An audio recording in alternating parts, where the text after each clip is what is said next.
गत सुजन जन, होत सुखद सुविचार। लवन जलधि जीवन जलद, बरसत सुधा सुबारी। देखो भैया, बुरी प्रकृति वाले लोग राजा के पास में रह करके प्रजाजनों को बहुत दुख देते हैं। अच्छी प्रकृति वाले लोग राजा के समीप होकर के प्रजाजनों को सुख देते हैं। चंद्र सूर्यकांत मणि, सूर्य के सन्मुख होकर के अग्नि की ज्वाला उगलती है, और ये मेघ समुद्र के पास रहकर भी लोगों को सुंदर मीठा जल देता है। प्रभु समीप गत, गत माने प्राप्त, सुजन जन सुंदर लोग, सज्जन लोग सुखद और सुविचार वाले होते हैं। लवन जलद जीवन जलद, ये जलद का जीवन है खार सागर, लेकिन ये बरसत सुधा सुबारी, अमृत में जल बरसाते हैं। मेघ समुद्र से जल लेके तो बरसाते हैं। बरस विश्व हर्षित करत, हरत ताप अघ प्यास। तुलसी दोसन जलद को, जो जल जरई जबास। अच्छे लोग जब बहुत अच्छा काम करते हैं तो कुछ बुरे लोग होते हैं, उनको बड़ी परेशानी होती है। अब बात चली तो बिना कहे मन नहीं मानता है। देश के लिए अच्छे प्रधानमंत्री मिले थे तो लोगों को बड़ी परेशानी थी, लेकिन उन परेशान होने वाले लोगों को कुछ नहीं मिला, क्योंकि देश ये भारत देश है और यहाँ सनातन प्रधान है। आप कहेंगे कि आज चर्चा कर रहे हो, क्या बात है। तो मेरे मन में था कि जब काम हो तब चर्चा करें, पहले नहीं। नीति कहती है पहले बात हो तब प्रचार करो, काम बने तब। तो स्वाभाविक है कि ये सनातन धर्म देश की रक्षा भगवान करते यहाँ पर, और ये हम नहीं, बड़े बड़े मनीषी और अध्यात्म को चिंतन करने वाले महापुरुषों का वक्तव्य है कि इस समय में, वर्तमान में राष्ट्र को जो शासक मिला है वह बहुत दिनों के बाद मिला है, और फिर न जाने कब मिलेगा इसकी आशा करना मुश्किल है। क्योंकि इस बात को गोस्वामी जी ने लिखा है कि तुलसी प्रजा सुभागते, प्रजा का सौभाग्य होता तब अच्छे राजा मिलते हैं। तो कहना यह है कि अच्छे राजा मिलने से प्रजा को भी सुख होता है, धर्म की रक्षा होती है, सब आनंद ही आनंद होता है, जैसा कि हो रहा था और फिर होने लगा और होता रहेगा भी। और हम लोग भाग्यशाली हैं। अब कहिए तो कभी हम लोग ऐसे शासन भी देखे जहाँ की हम लोग अयोध्या जी में रहने में परेशान थे, और एक वो भी समय देखे। तो ये भगवान की कृपा है हम लोगों पर, देश के ऊपर ठाकुर जी कृपा है। बरस विश्व हर्षित करत, हरत ताप अघ प्यास। ये जो मेघ है ना, वर्षा करके विश्व के प्यास को हरता है, आग ताप को भी हरता है। बरस विश्व हर्षित करत, हरत ताप अघ प्यास। ताप, अघ माने पाप। अब अघ माने पाप, कौन सा पाप? तो कहा दुख पाप, दुख रूपी पाप को हरता है और प्यास को हरता है। तुलसी दोषन जलद को, जो जल जरे जवास। गोस्वामी जी कहते इसमें मेघ का कोई दोष नहीं है। क्यों? कहा कि जवास जो है ना, अर्क जवास पात बिनु भयो, तो वो जवास बेचारा जल जाता है, पतझर हो जाता है। वैसे ही अच्छे राजा के होने से दुष्ट लोग बेचारे निर्बल हो जाते हैं, वो बहुत दुखी हो जाते हैं। तुलसी दोषन जलद को, जो जल जरई जवास। इसमें मेघ का क्या दोष है? बरसात में दो ही दुखी होते हैं, एक मदार एक जवास। एक बड़े पत्ते वाले एक छोटे पत्ते वाले।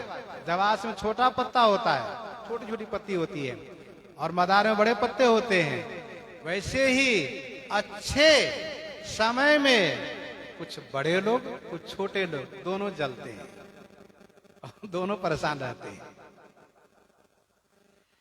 अब गोस्वामी जी आगे कहते हैं, अमर दान जाचक मरही, मरी मरी फिर ले ही, तुलसी जाचक पात की, दात ही दूषण दे।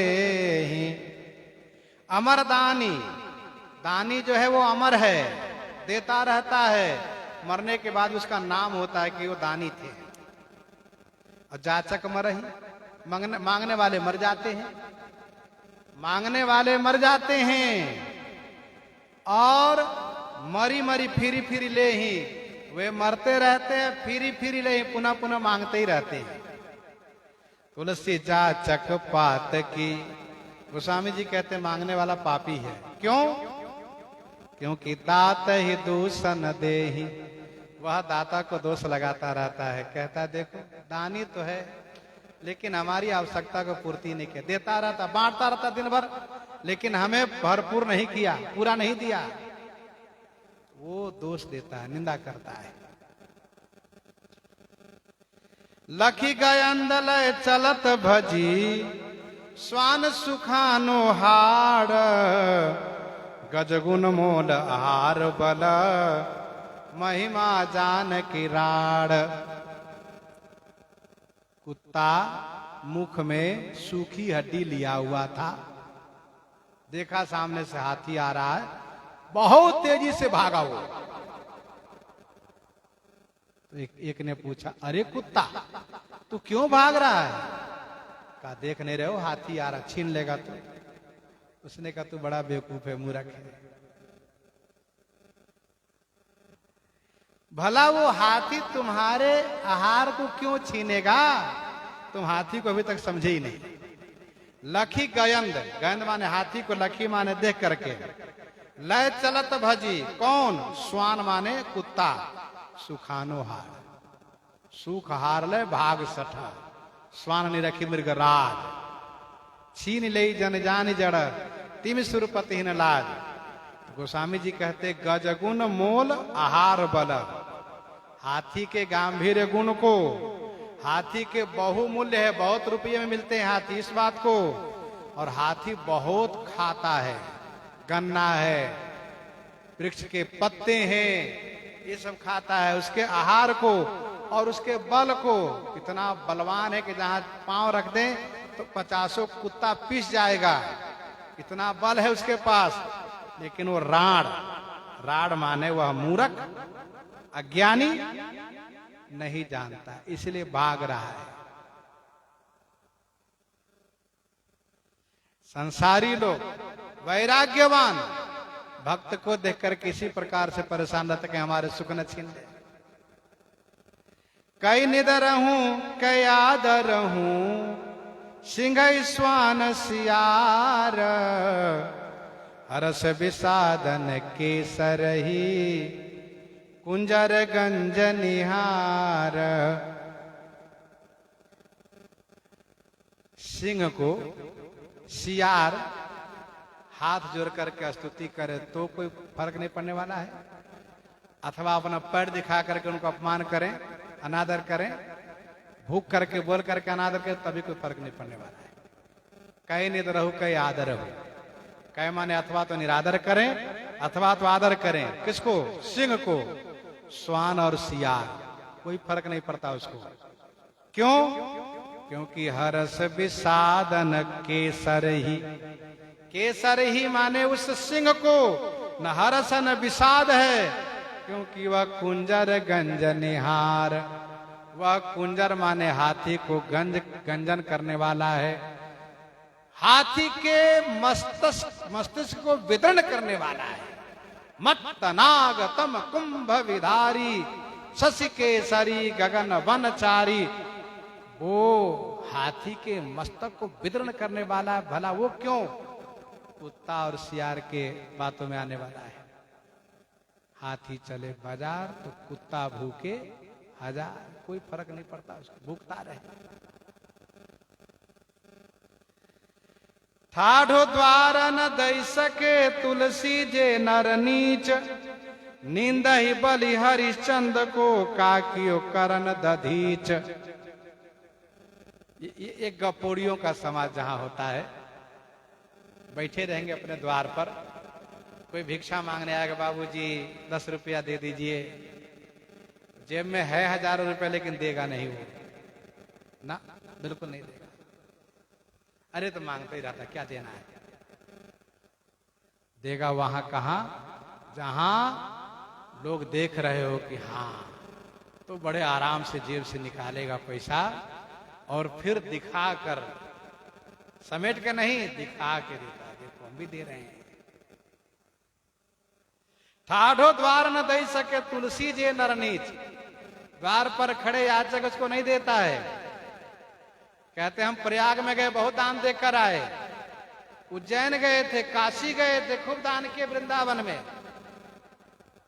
लेकिन द्वार पर 1 रुपया नहीं दे रहे हैं। और वे कहते हैं राजा बलि क्या दान करेगा, अरे हरिश्चंद्र क्या दान करेगा, कर्ण क्या दान करेगा, दधिच क्या दान करेगा। हमने दान किया है प्रयागराज कुंभ के मेले में, ढोल पीट रहे हैं। नींदई बलि हरिश्चंद्र को काकियो कर्ण दधीच। राजा बलि जैसा दानी कौन होगा। राजा बलि श्री प्रहलाद जी के पौत्र हैं। इन्होंने धर्म के बल पर स्वर्ग पर आधिपत्य जमा लिया। स्वर्ग के देवता मारे मारे फिरने लगे। देवताओं की माता अदिति ने कश्यप जी से बड़ी प्रार्थना करी। अदिति जी की प्रार्थना पर कश्यप जी ने उनको पयोव्रत बताया, भगवान से प्रार्थना करने के लिए कहा। फाल्गुन के महीने में 12 दिन का व्रत किया। भगवान श्री हरि दर्शन दिए। श्री हरि ने कहा, माता बलि से मैं लड़ करके तो नहीं, लेकिन भीख मांग करके जरूर आपके बेटे को सुख लौटा दूंगा। भगवान 52 के रूप में इंद्र के छोटा भाई बन करके अवतार लिए और सुना कि भृगुवंशी ब्राह्मण के द्वारा नर्मदा तट पर राजा बलि यज्ञ कर रहे हैं। पहुंच गए बलि की यज्ञशाला में। उनको देख करके 52 भगवान को देख करके सब बड़े आनंदित हो गए। अरे वाह, ऐसा ब्रह्मचारी तो हमने कभी देखा ही नहीं। 52 अंगुल के हैं, ढुनमुन ढुनमुन चलते हैं और छोटे छोटे पांव हैं, छोटे छोटे हाथ हैं और बहुत सुंदर बोलते हैं, बहुत अच्छे लगते हैं। और जब उनसे उपदेश लेने लगे राजा बलि, ऐसा ऐसा सुंदर उपदेश सुनाए कि इनसे बड़ा कोई पंडित हो ही नहीं सकता। राजा बलि ने कहा, कुछ मांग लीजिए। कहा, मेरे पांव से 3 पांव भूमि दे दीजिए। राजा बलि ने कहा, आप जैसे बौने हैं वैसे बुद्धि भी बौनी है आपकी। अरे 3 पांव भूमि क्या करिएगा। तो 52 भगवान ने कहा, राजन ब्राह्मण को संतोषी होना चाहिए, लोभी नहीं होना चाहिए। अरे 3 पांव भूमि इसलिए चाहिए कि बैठ करके आसन लगा गायत्री जाप करूंगा, भजन करूंगा, स्वाध्याय करूंगा, मुझे कुछ नहीं चाहिए। भिक्षा मांगे खा लूंगा, भजन करूंगा, बड़ा संतोष। अब जब संकल्प करने के तैयार हुए तो शुक्राचार्य जी अवरोध करना शुरू किए। शुक्राचार्य जी ने समझाया, नहीं माना राजा बलि ने तो श्राप दे दिया। कोई बात नहीं गुरुजी, मैंने जो कह दिया दूंगा तो दूंगा, क्योंकि मैं श्री प्रहलाद जी का पौत्र हूं। हाँ, अब इसके बाद संकल्प किए। 52 भगवान बढ़कर के इतने बड़े हो गए, एक कदम में उनका पूरा राज्य नाप लिए, सारा भूमंडल नाप लिए, पाताल तक चला गया। दूसरा पांव ले गए नापने के लिए तो ब्रह्मलोक पर्यंत सब नाप लिए। इसके बाद भगवान ने इशारा किया गरुड़ जी को। गरुड़ जी ने राजा बलि को बंदी बना लिया। भगवान ने कहा, सुनो, कह करके न देने वाले को नरक जाना पड़ता है, इसलिए दो, बोलो क्या देते हो। भगवान ने इस प्रकार से डांट फटकार शुरू किया। राजा बलि के सैनिक ने कहा, महाराज इशारा करो, मैं इनको देखता हूं, है भाव विराट भगवान तो क्या होगा, लड़ूंगा इनसे। राजा बलि ने कहा, नहीं नहीं, समय विपरीत है, शांत रहो, कोई लड़ने की आवश्यकता नहीं।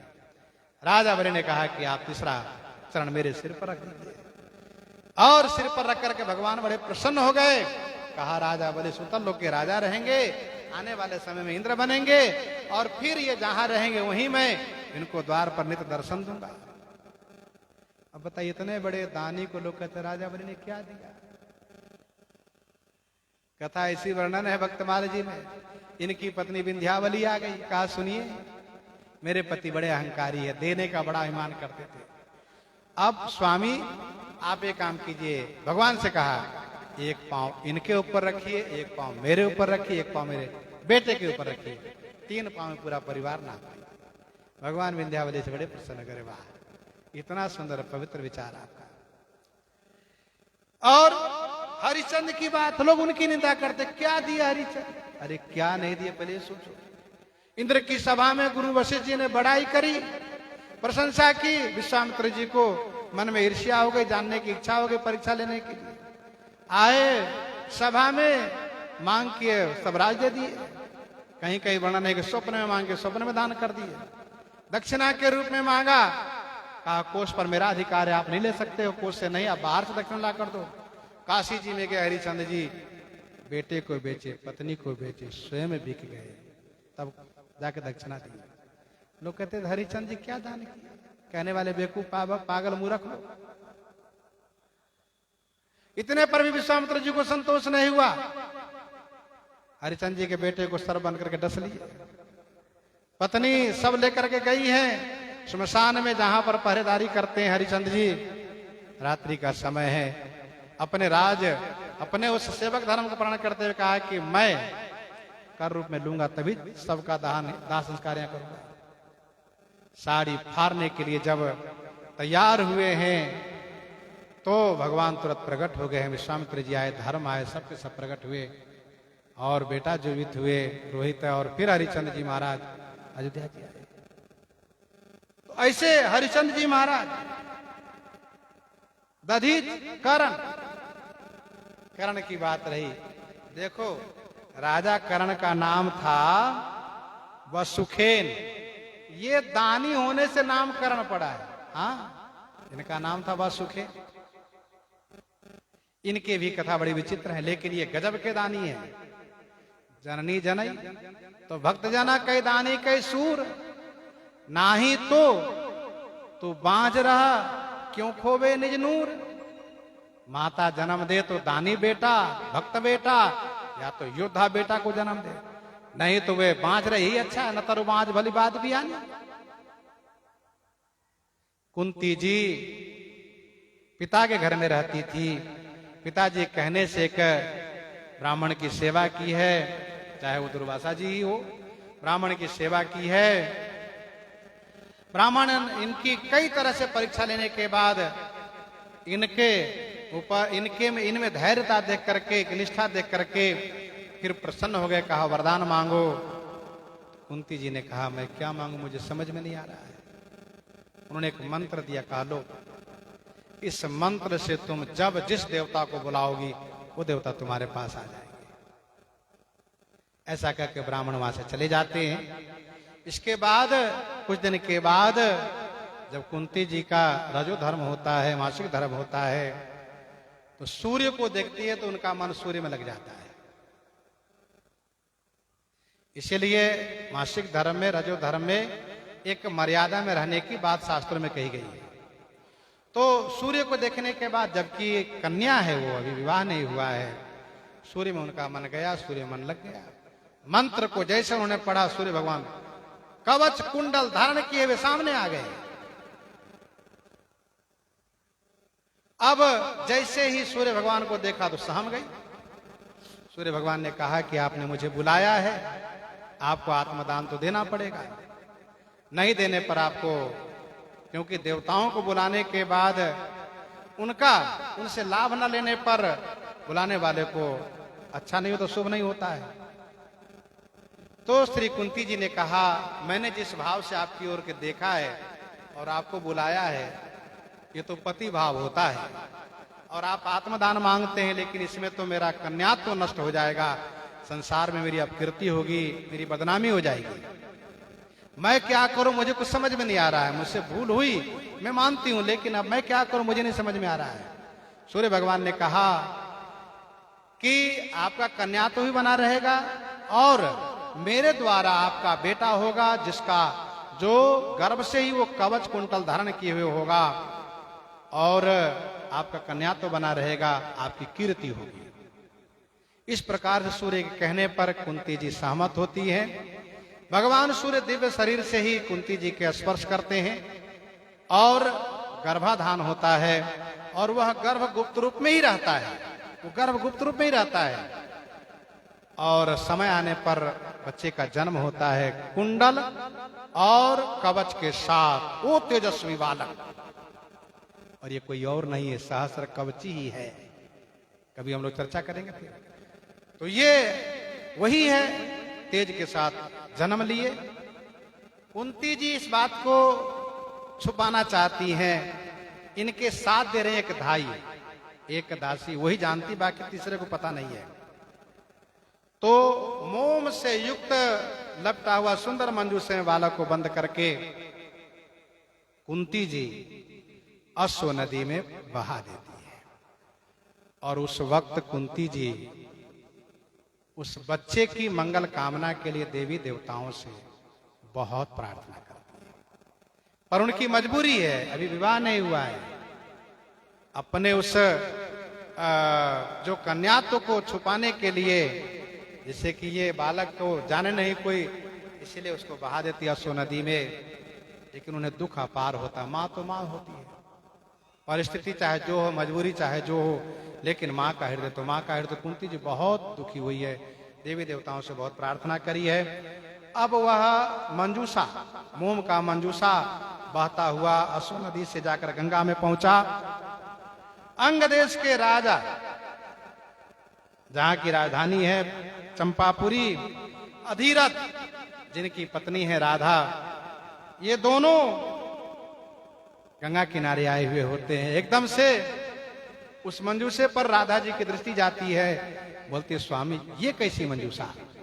तुरंत आगे बढ़कर के अधिरथ जी मंजूषे को लाते हैं और उसको खोलते हैं, तो एकदम से देख करके आनंदित होते, अरे वाह इतना सुंदर, ऐसा तेजवान और दिव्य कवच और कुंडल से युक्त। ऐसा नहीं कि छेद करके कुंडल पहनाया गया हो और कवच लपेट दिया गया हो, सो नहीं, ये कवच कुंडल साथ ही है, अद्भुत।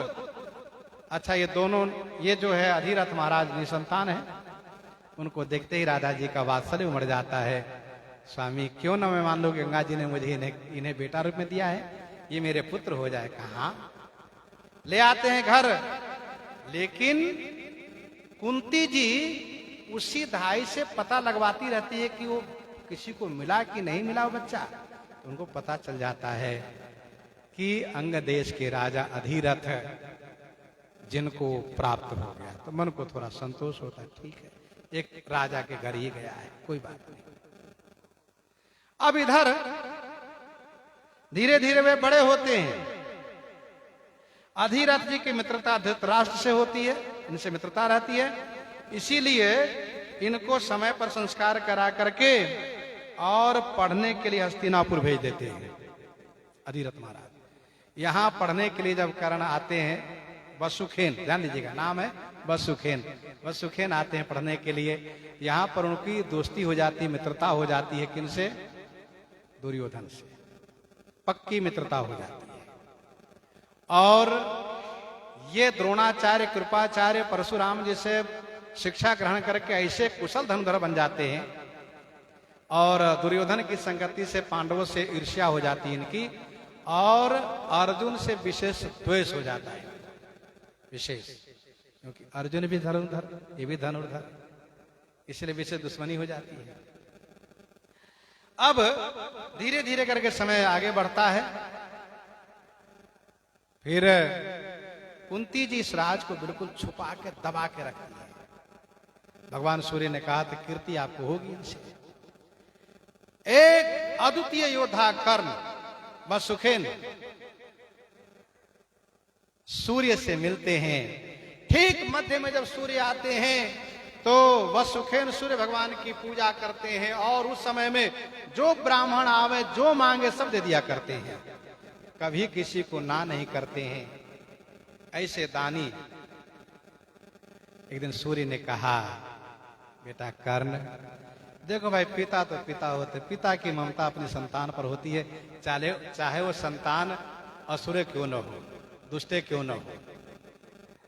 तो सूर्य ने कहा, बेटा कर्ण, इंद्र एक दिन तुम्हारे पास ये कवच कुंडल लेने आएंगे, तो तुम सावधान रहना, देना नहीं, बहाना कर देना। तो इन्होंने कहा, पिताजी यदि मैं हां कर दूंगा तो ना नहीं होगा मुझसे। कहा ठीक है। अर्जुन के लिए इंद्र, क्योंकि देवराज इंद्र के अंश अर्जुन, उनको बचाने के लिए इंद्र आ जाते ब्राह्मण वेश में और इनसे कवच कुंडल का मांग कर देते हैं। पहले कर्ण इनसे कहते हैं, आप जो मांगो मैं दूंगा। तो ब्राह्मण वेशधारी इंद्र कहते हैं, सब और भिखारी को देना, मुझे जो प्रिय है वो दे दीजिए। तो क्या चाहिए? कहा आपका कवच और कुंडल। कवच कुंडल। कहा इसके बदले में और ले लीजिए। कहा नहीं, मुझे वही चाहिए।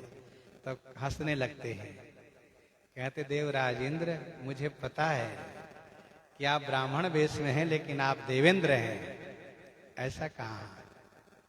लेकिन मैं आपको हां कह दिया हूं तो दूंगा, मना नहीं करूंगा, दूंगा, अवश्य दूंगा। ठीक है। ऐसा कह करके फिर उन्होंने कहा कि मेरा रूप कुरूप हो जाएगा। इंद्र ने कहा कि आपका रूप ऐसे बना रहेगा, आपका तेज, आपका सौंदर्य बिल्कुल नहीं जाएगा कवच कुंडल देने के बाद भी। ऐसा कहा। तो सूर्य भगवान ने कर्ण को कहा था कि यदि कवच कुंडल तुम देना इंद्र को, तो उनसे उनके बदले में एक अमोघ शक्ति मांग लेना। कहा ठीक है। तो पिताजी की बात याद आ गई। इन्होंने कहा कि सुनिए, मैं कवच कुंडल तो दूंगा, लेकिन मुझे अपनी रक्षा के लिए मुझे एक शक्ति दीजिए। तो इंद्र ने कहा, वज्र को छोड़कर के जो मांगो मैं दूंगा। रख दिए शर्त। तो कहा ठीक है, वज्र न दे करके आप मुझे ऐसा शस्त्र दीजिए इसका कोई तोड़ न हो। तो दिया इंद्र ने, और कहा हाँ ध्यान रहे, और अस्त्र शस्त्र के रहते इसको चलाओगे तो उल्टे तुम्हारे पर प्रहार करेगा, और इसे सावधानी रखना, ये तुम्हारे रक्षक तो रहेंगे। कहा ठीक है। और इसके बाद कवच को कर्ण ने एकदम से निकाल करके शरीर को लहू लहवान करके एक पात्र में रख करके दिया इंद्र को। और इसके बाद कुंडल सहित कान को काट करके कुंडल को ला करके दिया। उस समय में देवताओं से आकाश से पुष्प वृष्टि होने लगी, और उसी समय इनका नाम पड़ा, नाम हुआ कर्ण। तभी नाम पड़ा कर्ण, जब कान काट करके कुंडल सही दे दिए। एकदम से कान से पूरे शरीर से रक्त बह रहा था, लेकिन सब दे दिए। थोड़ी देर के बाद कर्ण पुनः स्वस्थ हो गए। तो दानियों में कर्ण का नाम है, इनके जैसा कोई दानी न हुआ न होगा, नाम है कर्ण का। तो लोग कर्ण की निंदा करते हैं, दधीची जी की निंदा करते हैं। दधीची जी ने अपने हड्डी दे दी, कथा हम लोग कई बार सुने मानस जी ने, जिनसे वज्र बना, वृत्रासुर आदि कालके का नाश किया इंद्र ने। लेकिन लोग निंदा करते हैं। ऐसे ही बड़े बड़े दानी के लोग निंदा करते हैं, 1000-2000 रुपया दान करके। इन्हीं के साथ आज सीताराम सीताराम सीता राम सीताराम सीता।